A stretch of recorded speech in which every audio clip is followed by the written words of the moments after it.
다 함께 기도하시겠습니다. 사랑과 은혜가 충만하신 주님 감사합니다. 오늘도 아름다운 교회에 하나님의 귀한 말씀을 허락하시고 또한 그 말씀을 먹게 하시니 감사합니다. 오늘도 주님의 크신 은혜로 이 자리에 역사하여 주옵시고 아버지의 은혜 가운데에 성도들이 배불리 먹고 아버지를 찬양하는 삶 살 수 있도록 도와주옵소서. 전하는 자나 듣는 자나 피차 의뢰되게 하시고 하나님의 임재하심을 느끼는 귀한 시간 될 수 있도록 역사하시고 도와주옵소서.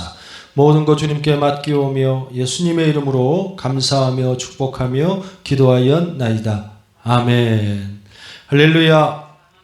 우리 앞에 분 인사 나눕시다. 사랑합니다. 축복합니다.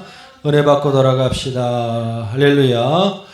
오늘 사무엘상 2장 30절 한 절의 말씀인데 사무엘상 1장 2장을 훑어가면서 하나님을 존중히 여기는 신앙이 됩시다. 하나님을 존중히 여기는 신앙이 됩시다 라는 제목을 가지고 2주에 걸쳐서 오늘 이 말씀을 함께 나누기를 원합니다. 우리가 어떻게 하면 하나님을 존중히 여기고 또 하나님께서 존중히 여기는 자들에게 축복을 주실지 이 말씀을 다 마무리하고 여러분들에게 깨닫는 시간이 있기를 주님의 이름으로 축원합니다. 예전 조선시대에 마을에 개똥이라고 불리는 백정이 살았습니다. 백정. 우리 지금 푸주간이라고 하죠. 푸주간 주인인데 이름이 개똥이에요. 손님이 찾아왔어요. 한 손님이 한 양반이 찾아와서 개똥이에게 이렇게 말을 합니다. 개똥아, 고기 한 근 줘봐라. 잘 썰어라. 그 개똥이가 고기를 썰기 시작합니다. 그리고 그 뒤를 이어서 또 한 양반이 왔습니다. 그런데 이 양반이 그 개똥이란 그 푸주간 주인에게 이렇게 말합니다. 이복에 박서방 고기 한 근 달아주시게나. 그래서 그렇게 얘기하니까 이 개똥이가 네 어르신 하고 대답을 했습니다. 근데 조금 있다가 먼저 온 양반이 굉장히 심하게 욕을 하면서 화를 내는 겁니다. 둘 다 얼마큼 시켰어요? 한 근씩 시켰잖아요. 야, 개똥아, 똑같이 둘 다 한 근을 달아서 달라고 했거늘 어떻게 저 양반의 고기는 저토록 크고 내 고기는 이리도 쥐꼬리만 하냐? 이게 뭐냐? 그때 푸주간 주인이 개똥에 이렇게 대답을 합니다. 퉁명스러운 말투로 나으리의 고기는 개똥이가 썰어드린 것이고 저 양반님의 고기는 두 자식을 거느리고 있는 박서방이 썬 겁니다. 뭐가 잘못됐습니까? 이 예화를 보면서 한참은 생각을 해봤어요. 이 어이없는 예화를 들으면서 우리는 뭘 느낍니까? 모든 인간은 양반이고 쌍놈이고 할 것 없이 모든 사람은 자기 존재에 대하여 무시당하지 않고 싶어하는 마음을 갖고 있다, 안 갖고 있다? 갖고 있다는 거예요. 그래서 상대방이 나를 존중해주면 나도 그 사람을 존중해주고 싶은 마음이 생기고 상대방이 나를 무시하면 나 역시도 그 사람을 무시를 하려는 마음이 생긴다, 안 생긴다? 생긴다라는 거예요. 이게 우리 인간에게 자연스럽게 나타나는 기본적인 욕구 중에 하나랍니다. 이거를 조금 더 유식한 정신분석학에서는 인정욕구라고 말합니다. 인정욕구. 이 인정욕구는 정신분석학에서 굉장히 중요한 건데 우리 사람에게 욕구하면 한 세 가지를 들 수 있죠. 첫 번째 이제 먹는 식욕, 두 번째는 소유욕, 성욕 이런 걸 대표로 드는데 이러한 것보다도 더 강한 것이 뭐예요? 인정욕구입니다. 이거는 나이대를 떠나서 간에 전 연령대에서 모든 인간이 반드시 있어야 되고 없어서는 안 되는 아주 귀한 욕구 중에 하나라는 거예요. 정신적으로 건강한 아이가 양육하려면 건강한 가정에서 이 아이가 잘 자라야 되는 거지만 그 더 중요한 것은 그 가정에서 이 아이가 자꾸 뭘 받아야 된다는 거예요? 인정을 받아야 됩니다. 인정을 받아요. 인정의 욕구를 채워줘야만이 그 아이가 어떻게 건강하게 자라고 더 잘 성장하고 사회적으로 좋아진다는 거예요. 가장 가까운 아빠에게, 엄마에게, 또 가족들에게 올바른 사회성이 다가갈 수 있는 욕구와 또 거기에 칭찬이 있어야 한다는 거예요. 그런데 이 모습이 국한되어 아이들에게만 있는 게 아니라는 아이들에게만. 이 모습은 아이들에게 국한된 것이 아니라 성인이라도 또 아빠라도 엄마라도 성인이 되라도 모든 사람들은 뭘 받기를 원한다? 인정을 받기를 원한다는. 이게 왜 뭐 인정을 받으면 기분이 좋아지니까요. 그게 아니에요. 인정을 받음으로 이 욕구라는 것은 반드시 인간에게 뭐 해야 돼요? 채워져야 돼. 채워져야 돼. 그러니까 먹는 것, 식욕이라는 것이 우리에게 있는 거잖아요. 이 있는 것이라는 것은 반드시 인간에게 뭐 해야 된다는 거죠? 채워져야 그 사람이 올바른 삶을 유지해 나갈 수 있다는 거예요. 식욕이 있어. 이거 뭐 채워도 되고 안 채워도 돼. 이런 개념이 아니라는 거예요. 식욕이 있다라는 것은 몸에서 지금 뭘 요구하고 있어? 먹을 걸 요구하고 있다. 먹을 걸. 소유욕도 마찬가지고 성욕도 마찬가지고 채워져야 된다는 거예요. 그래야 건강한 사람으로 될 수 있다는 거예요. 그런데 중요한 것은 전 연령대를 다 통틀어서 모든 사람이 이 인정 욕구가 반드시 있어야 돼, 없어야 돼? 있어야 됩니다. 왜 그러냐? 삶 가운데에 어린이나 특히 저희 같은 중년의 사람들 또 나이가 먹은 사람들에게 인정 욕구가 굉장히 필요해요. 필요해. 왜 필요하냐면 내가 누군가에게, 내 아내에게, 내 남편에게 아니면 내 가정에서 사회에서 인정을 받고 그 욕구가 채워지면 이게 정신적으로만 끝나는 것이 아니라 면역력 체계에 30에서 많게는 한 50%의 시너지 효과가 있다는 거예요. 그러니까 뭐 몸은 건강한 것 같은데 맨날 사람들에게 구박을 받고 맨날 사람 인정을 못 받고 사는 사람과 맨날 집에 가면 뭐 잘된 것도 없어. 뭐 남편이 망치질 할 수 있잖아요. 뭐 전구 하나 갈 수 있어. 전구 못 가는 남편이 있습니까? 또 이렇게 말하면 안 돼. 또 뭐 없을 수도 있잖아요. 뭐 전구 하나 가는데 그걸 보면서 전구 딱 갈아줬어. LED 전구 딱 갈아줬어. 그랬더니 뭐 내 아내가 어떡해. 우리 남편은 이것도 잘하고 이것도 잘하고 또 집에 갔는데 내 와이프가 뭐 김치를 끓여놨어. 근데 맛이 어떻고 이것보다도 잘했어. 이러면 뭐 한다는 거예요? 기분만 좋아지는 것이 아니고 그 사람에게 뭐가 좋아진다고? 건강이 좋아져요. 모든 면역이 굉장히 많이 올라가고 건강 상태가 좀 거기에 비해서 인정을 못 받고 사는 사람들, 인정을 못 받고 사는 자존감이 너무 강해가지고 인정을 받으나 마나 그냥 유아독존 나는 존재야 뭐 이런 말 할 수 없겠으나 대부분의 사람들은 인정을 못 받으면 뭐예요? 자연적으로 어떻게 몸이 아파요. 아파. 왜? 면역이 떨어져. 이게 욕구예요, 욕구. 그런 맥락에서 내가 좀 몸이 아픈 게 인정을 못 받아서 그런가. 저는 교회에서 설교하고 나서 목사님 은혜 받아서 1년에 한두 번 꽂습니다. 은혜는 다 받죠? 근데 왜 말을 안 해요? 뭐 다른 교회 가서 설교를 하거나 은혜를 나누면요 예의일까? 그렇게 원래 배웠을까? 꼭 끝나고 나서 밥 먹고 있는 데 찾아 목사님 은혜 받았습니다 하는데 우리 성도들은요 가서 얼굴을 대줘도 그 말을 안 해요. 왜? 왜 그럴까? 저도 사람입니다. 인정을 받아야 뭐 해야 돼요? 건강해져. 할렐루야. 끝나고 기대해 봅니다. 어쨌든 간에 이런 감정을 우리가 굉장히 중요하게 생각해야 됩니다. 왜 그러냐? 우리는 어떤 존재예요? 인격적인 존재이기 때문에 그렇습니다. 우리는 로봇가 아니에요. AI가 아니라는 거예요. 우리를 아껴주고 누군가 나를 귀하게 생각하면 자연스럽게 그 사람에게 마음이 가고 그 사람에게 잘해주고 싶어요? 못해주고 싶어요? 당연히 잘해주고 싶죠. 이 간단한 진리를 왜 신앙 가운데 모르는지 모르겠어요. 이 맥락 가운데에 우리가 하나님을 인정하고 하나님 앞에 나아가면 하나님을 위대하게 생각하고 그분을 따라다니면 그 축복이 있을까 없을까? 당연히 있다라는 거지. 오늘 설교를 시작을 왜 이렇게 하냐면 오늘 본문의 말씀 속에서 하나님께 그렇게 말씀하시기 때문에 그렇습니다. 우리 30절 한번 같이 한번 읽어볼까요? 2장 30절 찾으셨으면 아멘. 자 시작. 그러므로 이스라엘의 하나님 나 여호와가 말하노라 내가 전에 내 집과 내 조상의 집이 내 앞에 영원히 행하리라 하였으나 이제 나 여호와가 말하노니 결단코 그렇게 하지 아니하리라. 이게 중요해요. 시작. 나를 존중히 여기는 자를 내가 존중히 여기고 나를 멸시하는 자를 내가 뭐하리라? 경멸하리라. 아멘. 하나님께서 뭐라고 말씀하십니까? 나를 존중해다오. 나를 인정해다오. 조금 더 강하게 출애굽기 34장 14절의 말씀에 아주 하나님께 대놓고 말씀하십니다. 너는 다른 신에게 뭐하지 말라? 절하지 말라. 신경 쓰지 마. 눈길 주지 마. 그러면 여호와는 질투라. 이름하는 질투의 하나님이라. 할렐루야. 할렐루야. 이러한 말씀을 통해서 여러분은 하나님의 속성, 하나님의 마음을 반드시 알아야 됩니다. 하나님은 뭘 갖고 계세요? 우리와 같이 뭘 갖고 계세요? 인격을 갖고 계세요. 조금 더 정확하게 말한다면 우리가 하나님의 인격을 뭐 하는 거예요? 닮은 거지.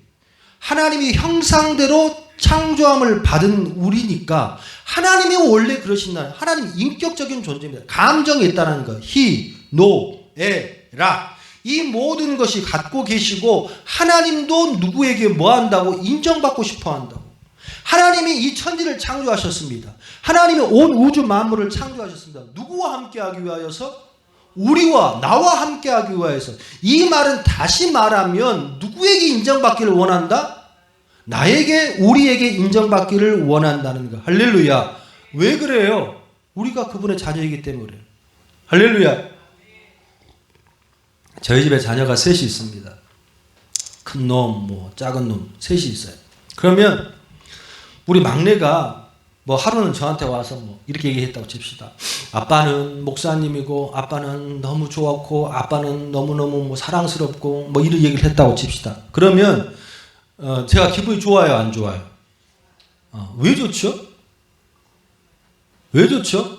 아니, 걔가 얘기 안 해줘도 밖에 나가서 목사님 다 알고 또한 그런 말 들을 때도 있고 그렇습니다. 그런데 그 어떠한 사람이 말해준 것보다도 내 자녀가 우리 목사님은, 우리 아빠는 목사님이에요. 우리 목사님은 정말 말씀을 잘해요. 이런 말 하면 지가 알면 뭘 얼마나 많이 알겠습니까? 그래도 나는 기분이 좋아, 안 좋아? 엄청 좋죠. 왜? 내 자녀가 나를 인정해줬다는 그것이 굉장히 기분이 좋은 거예요. 여러분 착각하지 마세요. 여러분 착각할 때가 굉장히 많아요. 우리가 오늘도 하나님을 존중해주는 신앙이 됩시다. 그러니까 우리가 하나님을 존중해 드려야만 하나님이 존중을 받고 우리가 존중을 안 해드리면 존중을 안 받고 이런 존재가 아닙니다. 솔직한 말로 우리 온유가 나를 목사로 인정 안 해줘도 밖에서 다 목사인 줄 알아요. 나름대로 인정을 받고 삽니다. 그런데 중요한 것은 우리가 하나님을 인정해주고 안 인정해주고 이 개념이 아니라 하나님은요, 우리가 인정해드리면 그 어떠한 존재보다도 더 기뻐하시고 더 기뻐하신다는 거. 할렐루야. 할렐루야. 왜? 하나님이 사랑하는 자녀이기 때문에. 자꾸 우리가 우리 객관적인 어떠한 주관적인 내 마음에서 주님 앞에 인정을 남발하고 주님 앞에 인정을 해드려야 된다고 생각하는 이런 모습을 버려야 한다고. 하나님 앞에 인정을 해드림으로 말미암아 그 복이 누구에게 와? 나에게 옵니다. 나에게.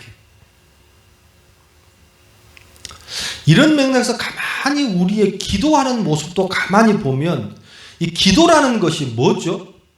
누구를 인정하는 행위죠? 아버지를 인정하는 행위예요. 아버지를. 아니, 자녀가 뭐가 사고 싶은데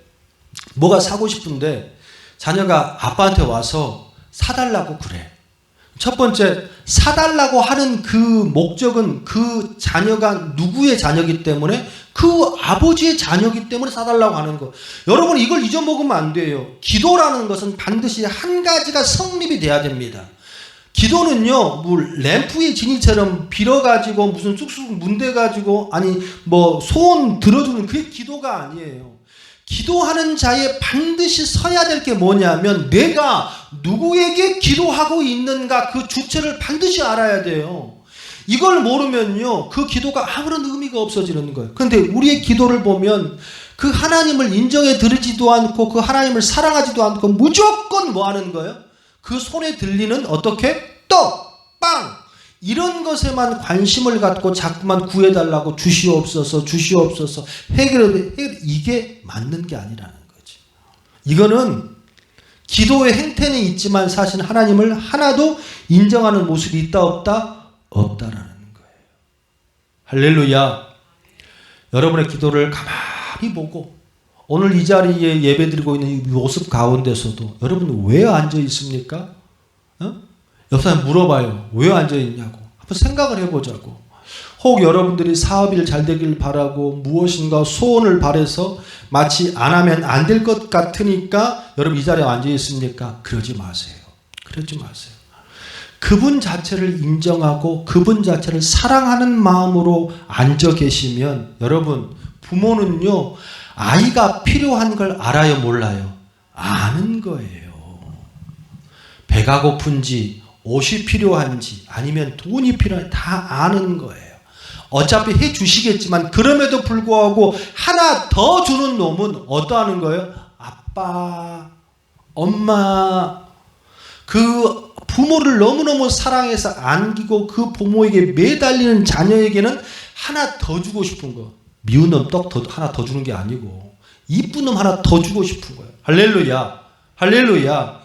이런 맥락에서 오늘은 정반대의 인물 하나를 소개하려고 그러는데 하나님을 존중하는 그 가치를 잃어버리는 신앙으로 말미암아 성도로서도 실패하고 성도로서도 신앙으로서 실패하고 그 가정도 저주를 받고 인생에 완전히 아주 박살이 난 한 가정을 한 사람을 소개하려고 해요. 그 사람이 누구냐면 바로 엘리 제사장의 집안입니다.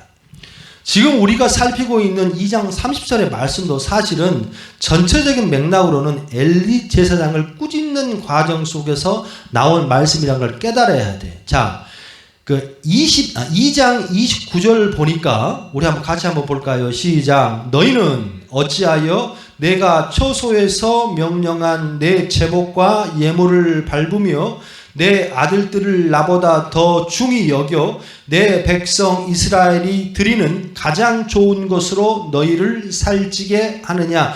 그리고 30절에 주님께서 약속을 파기하시 뭐라고? 이제는 나를 존중히 여기는 자를 내가 존중히 여기고 나를 멸시하는 자를 내가 경멸하리라. 할렐루야. 지금 하나님께서 엘리를 지적하시면서 그 직분이 뭐예요? 대제사장입니다. 그리고 그 집안은 제사장의 집이에요. 그러니까 어쩌면 나 같은 사람의 집이에요.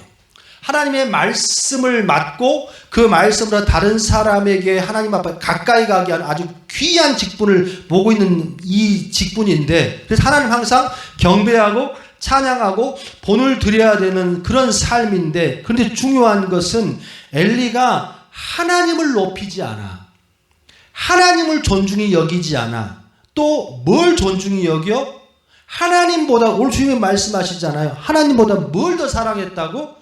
자기 자식을 높이고 또한 스스로의 배를 채우고 오직 자기만을 아는 신앙으로 말미암아 30절에 그런 결과가 나오는 거예요.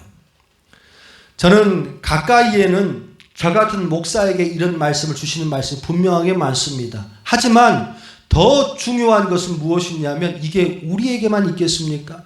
모든 성경의 말씀은 한 사람에게 국한된 말씀이 아니라 그에게 주시는 말씀을 어떻게 나에게 받아서 또한 그 말씀을 가지고 내가 하나님 앞에 나아가면 모두가 은혜가 되고 귀한이 될 줄로 믿습니다. 이런 차원에서 그러면 엘리가 하나님을 존중히 여기지 않고 그러면 어떤 모습을 보였는가? 그 맥락 가운데 주는 말씀이 사실은 4장 18절이에요. 엘리가 왜 그가 죽을 수밖에 없냐면 4장 18절 한번 같이 한번 읽어볼까요? 찾으셨으면 아멘. 자, 시작. 하나님의 괴를 말할 때에 엘리가 자기 의자에서 뒤로 넘어져 문 곁에 뭐가 부러져? 목이 부러져 죽었으니 나이가 많고 비대한 까닭이라. 그가 이스라엘의 사사가 된 지 몇 년이었다고? 40년이었더라. 지금 이 장면은 엘리의 집안이 몰락하는 집안 과정을 말하고 있어요. 자녀가 전쟁터에 나가 다 죽어버리고 가문이 몰락하는 장면을 서술로 한 기록인데, 그렇게 되는 과정에서 엘리가 죽습니다. 죽는데 엘리가 의자에서 자기 자녀들이 전쟁에서 죽었다는, 한날 한시에 다 죽었다는 소식을 듣고 충격을 받아서 뒤로 넘어져요. 그래서 뭐가 부러져? 목이 부러져 죽는데 그 모습을 이렇게 설명해요. 첫 번째 나이가 많고 그다음에 어떻게 비대한 까닭이라. 우리는 이 모습을 보면서 이렇게 해석할 수 있어. 아, 충격을 받아가지고 뒤로 넘어졌는데 엘리가 뭐가 많이 쪄서 살이 많이 쪄서 어떻게 하다가 우연찮게 그냥 넘어져 죽었는가 보다. 아니, 그렇지 않아요. 우리가 이 말씀 가운데에 엘리가 죽을 수밖에 없고 또한 하나님을 존중히 여기지 않은 신앙들이 하나님 앞에 책망을 받을 수밖에 없는 그 하나님의 마음이 여기에 담겨져 있어요. 여기서 비대한 까닭에 비대하다는 뜻이 카보드란다. 카보드. 이 카보드라는 단어가 사실은 이게 몸이 비대하다, 뚱뚱하다라는 데 쓰는 단어가 아니에요. 이 카보드라는 단어 자체가 영광이라는 뜻이거든. 뭐 독사, 영광 같은 단어 뜻인데 여기서는 이상하게 비대하다는 말에 이 카보드라는 말을 썼어요. 육신적으로 이 비대하다는 것과 영광이 무슨 뜻인가? 그 앞에 보면 이 카보드라는 말이 한 번 더 쓰이거든요. 2장 30절 보면 그 나를 존중히 여기는 자를 내가 어떻게 존중히 여기고 나를 멸시하는 자를 내가 경멸하리라. 여기서 존중히 여기다는 단어가 뭐예요? 카보드예요. 카보드. 이걸 워드 플레이인데 무슨 말이냐면 엘리가 몰락할 수밖에 없는 이유는 뭐예요? 존중한다는 단어가 영광이라는 뜻이잖아요. 하나님 영광을 드린다는 뜻이잖아요. 그런데 중요한 것은 여기서 엘리가 그 영광이라는 것을 누구를 위해서 썼어? 자기를 위해서. 이걸 워드 플레이. 그러니까 이 말씀의 원뜻은 좀 어렵습니까? 잘 따라와봐. 원뜻은 하나님께 올려드려야 할 존중, 존경, 또 어떠한 그러한 것을 하나님 앞에는 올려드리지 않고 누구를 비대하게, 자기를 비대하게, 자기 집안을 비대하게, 자기 자녀를 비대하게 사용하는 데 썼다란 말. 이걸 워드플레이라고 하거든. 그러니까 그 영광을 누구를 위해 썼다란 얘기예요? 자기를 위해서. 그런 차원에서 좀 더 들어가 보면 그런 차원에서 이 엘리가 죽을 수밖에 없는 말을 하나님께 숨겨놨어요. 자, 4장 28절에 보면 의자라는 단어가 나와. 의자. 오늘 보니까 4장 18절의 말씀에 보니까 하나님의 괴를 말할 때 엘리가 어떻게 자기 의자에서 뒤로 넘어졌다라는 표현이 나오는데 이 표현이 사무엘서 1장 9절에도 나와요. 그들이 실로에서 먹고 마신 후에 한나가 일어나니 그때에 제사장 엘리는 여호와의 전 문설주 곁 의자에 앉아 있었더라. 이렇게 기록되어 있는데 제가 가만히 이 말씀을 살펴보니까 사무엘상하고 열왕기 하에 역사서에 의자라는 단어가 제가 헤아려 본 걸로 총 한 48번 나옵니다. 48번. 그런데 48번 나오는 과정 속에 사람이 앉는 의자, 체어라는 단어의 의미는 딱 한 번밖에 없어요. 한 번밖에. 그러면 48번의 사무엘상 열왕기 하까지 의자를 말할 때는 항상 어떤 의미를 써요? 왕좌, 왕위를 말할 때만 쓴다는 걸 기억해야 돼. 그리고 또한 1장 8절에도 또한 4장 18절의 말씀에도 엘리가 앉아있는 그 의자는 의자가 아니고 뭐예요? 왕위예요. 왕위.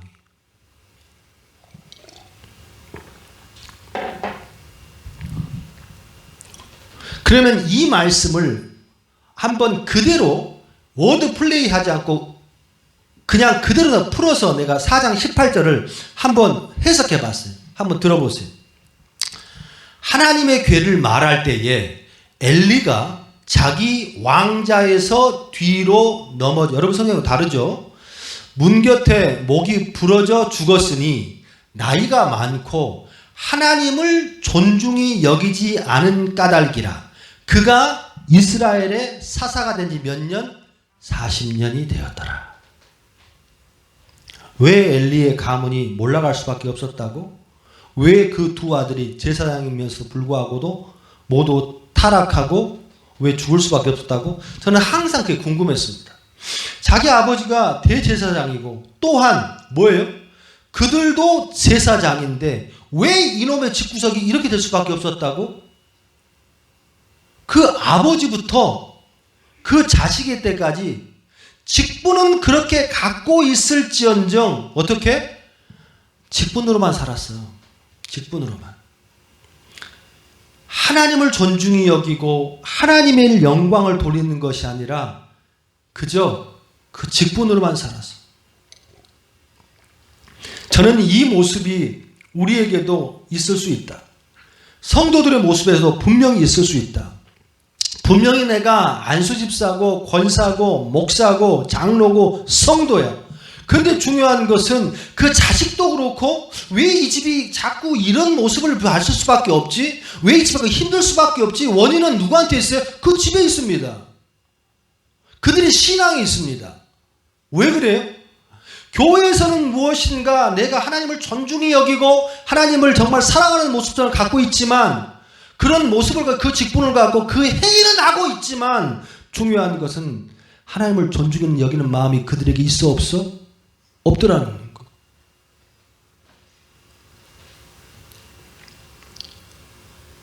하나님께 얘기하시잖아요. 엘리야, 네가 나를 존중히 여기지 아니하고 뭘 더 존중히 여겨? 네 자식을 더 존중히 여기고 돈을 더 존중히 여기고. 우리는 엘리 한 사람의 모습을 통해서만 얘기하고 있습니까? 그게 아니란 얘기잖아요. 엘리 한 사람이 아니라 여러분을 한번 돌아보길 원합니다. 여러분은 과연 하나님을 더 사랑합니까? 아니면 자녀를 더 사랑합니까? 여러분은 과연 여러분의 인생이 필요한 것이 있어서 하나님 필요합니까? 하나님이 주인이라고 생각하며 모시고 삽니까? 그럼 여러분도 엘리와 다를 게 없어요. 이런 말씀을 보면서 이건 우리 목사님이 들어야 돼. 아니면 누구 장로가 들어야 돼. 여러분, 이미 그 말씀을 갖고 있는 사람은 이미 하나님의 존중을 모르고 있는 사람인 줄로 믿습니다. 소원하고 축복합니다. 여러분에게 그런 하나님을 존중히 여기는 모습이 있기를 소원합니다. 그러면 사람들은 이런 말을 해요. 반주 주세요. 저는 엘리와 다릅니다. 저는 엘리와 달라요. 저는 그래도 하나님을 열정을 믿는 모습이 있어요. 그런데 있잖아요. 여러분 한 가지 빼먹고 있는 게 있어. 내가 말씀을 묵상하고 마무리하다가 너무 아픈 게 있더라고. 우리 사무엘상 4장 18절 다시 한번 천천히 한번 읽어볼까요? 자, 하나님의 괴를 말할 때에 엘리가 자기 의자에서 뒤로 넘어져 문 곁에 서서 목이 부러져 죽었으니 나이가 많고 비대한 까닭이라. 요렇게 끝나도 이 말씀의 정보가 뭐 부족함이 있어요? 없어요? 없어. 그런데 성경은 거기에다가 삽입을 해놨거든. 뭘 삽입을 해놨는지 죽었으면 끝났지. 뭘 엘리가 몇 년을 사역을 했는지 이게 왜 필요해요? 그 밑에 그가 이스라엘의 사사가 된 지 몇 년? 40년이었더라. 저는 처음에 굳이 이거를 여기다 이렇게 기록해 놨을까? 이게 왜 이렇게 필요할까? 막 생각을 해봤어요. 그런데 한 가지 놓치고 있는 게 있었어요. 내가 엘리가 돼서 내 모습을 돌아봤습니다. 나는 항상 내가 신학교를 가는 이 순간, 20년이 넘는 이 순간까지 정말 하나같이 동일하게 하나님을 존중히 여기고 사랑하는 마음을 가지고 그렇게 지냈을까? 여러분 기억하셔야 돼요. 엘리가 처음부터 이랬을까요? 네? 엘리가 사사가 된지 제사장이 된지 40년이 됐대. 그러면 젊은 엘리의 제사장은 처음부터 그 자리가 왕자였고 처음부터 그 자식만 생각하고 처음부터 지 목구멍을 생각했을까요? 그러지 않았을 거 아니에요. 이 모습을 그대로 내가 갖고 날 돌아봤습니다. 솔직히 창피하지만 내가 신학교를 가서 전도사 때에 사역을 하면서 하나님을 사랑하는 마음, 하나님의 예물을 드리는 마음, 하나님의 영광을 드리는 마음을 존중히 여기는 마음이 그때 한 20년 전의 모습과 지금 한 20년 지난 지금의 모습과 같을까 다를까요? 다르더라는 거예요. 마음이 너무 아프고 창피하지만 그때의 모습과 지금의 모습이 나도 같아 달라? 다르더라는 거예요. 여러분을 돌아보라는 얘기예요. 과연 여러분이 이 교회를 처음에 왔을 때, 10년 전에 왔을 때, 5년 전에 왔을 때, 8년 전에 왔을 때에 하나님의 은혜를, 감동을 받아서 이 교회 하나님 내가 섬기하심을 감사합니다, 또한 하나님 영광을 돌리겠습니다, 그런 시절이 우리에게 있었잖아. 그런데 엘리처럼 40년이 지나는 이 순간, 10년밖에 안 되는 이 순간, 여러분은 자신할 수 있어요? 나는 엘리가 안 될 자신할 수 있어요?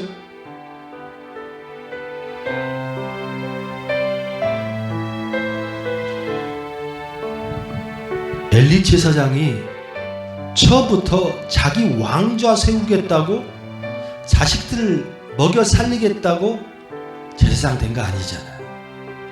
하나님의 부름을 받아 그 뜻을 이루어내고 백성들을 올바로 인도하겠다는 그에게도 푸르고 뜨겁고 젊은 시절이 있었을 거 아니라고.